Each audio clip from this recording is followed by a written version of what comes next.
Holiday horror. Do you know what holiday horror is? Have you ever even heard of it?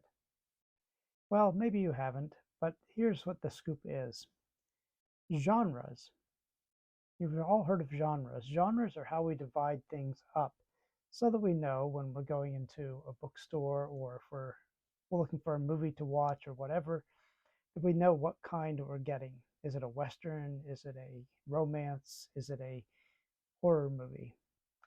And these categories are somewhat artificial. Really, they're made by people who sell products because they want to be able to sell you things similar to something you just bought. But even literary scholars and others try to divide things into genres so we know what we're talking about. What kind of thing is this, right? So, horror literature, or horror videos, or horror movies, however you want to think of it, have been around for quite a long time, since the 1930s at least. And there have been so many of them made that they can be classified as different sorts of horror.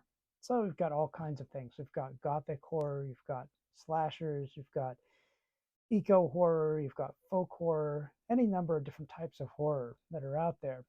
And so these subgenres have been proposed to help us make sense of, again, what we're watching. Now, primarily, I'm referring here to movies, horror movies, but it could also be applied to novels as well, if that's what you'd like to do. But these are different ways of understanding what horror is, the different kinds of horror. And so, I wanted to talk about holiday horror. As you can tell by my festive surroundings here, I'm in the holiday spirit.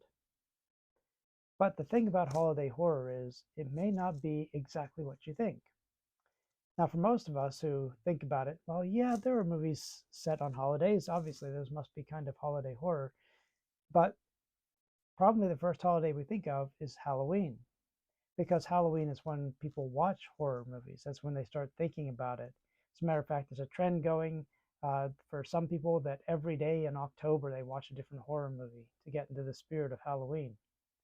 And certainly, John Carpenter's movie Halloween fits into the category of holiday horror.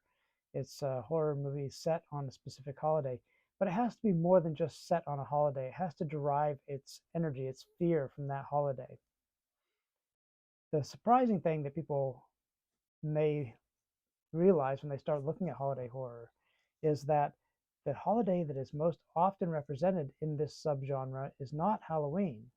There are plenty of Halloween horror movies out there, yes, but the holiday most represented is Christmas. Some of the earliest holiday horror focused around Christmas, movies like Black Christmas and that sort of thing. Even Gremlins more recently, well, recent if you're my age, if you're younger, it's probably an old movie, focus on the horrors of Christmas. And we tend to think of Christmas as a nice, cozy time, but traditionally Christmas was the time for ghost stories because it's the darkest time of the year. And there's a lot of spooky stuff going on, like light getting so scarce and it's being so cold outside and bare branches rapping against the windows, things like that. These kinds of things have long played into what we might call the origins of holiday horror. These sorts of things were picked up by various writers such as M.R. James and even before him Charles Dickens, people who understood that this is kind of a scary time of year. Now, most of those people are from Britain. You may have noticed Charles Dickens, M.R. James, both British writers. And that's because in Britain, it is a tradition to tell scary stories at Christmas time, not necessarily during Halloween. As a matter of fact, they kind of think of Halloween as an American import, which is a little bit ironic because it came from the British Isles to America. But, it did eventually make its way back with an American stamp on it. So they still tend to think of the appropriate holiday for scary things as Christmas. And there's plenty of holiday horror that focuses on Christmas. So why would we do this? Why would we talk about holiday horror? Why would anybody want to make a movie and take such a nice, lovely thing as a holiday and make it into something scary? And there's a very good reason for that. Horror often gets us to focus on what something really means. So instead of just taking a holiday and saying, "Oh, it's a nice, happy time, like an occasion for all of us to get together and celebrate." What is really going on for those holidays? Holiday horror makes you stop and think, what exactly is going on here? What makes this day special? And what if we take that something special very seriously? A good example of this, and one that will be the topic of a future video here, is the movie The Wicker Man.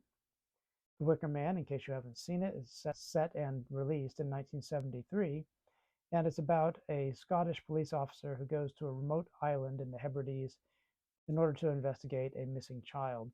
And of course, it's a trap set for him because it's part of the way the islanders celebrate May Day. May Day is Beltane in Celtic thought, and it is part of one of the major holidays of the Celtic year. And so the plot as it unfolds shows us how the police officer gets himself further and further entangled into this unfamiliar holiday in an unfamiliar place. The interesting thing about it is that that holiday horror aspect is really what drives the horror of the entire movie. A police officer investigating a missing child on an island at any time, of course, can make a good drama. But what makes holiday horror is the fact that this is on a sacred day, a day that the islanders hold as sacred, even if the police officer doesn't. I'll talk more about that later because I've just finished writing a book on it, which will hopefully appear in 2023. And if you're watching this in 2023 or afterwards, hopefully the book is already out.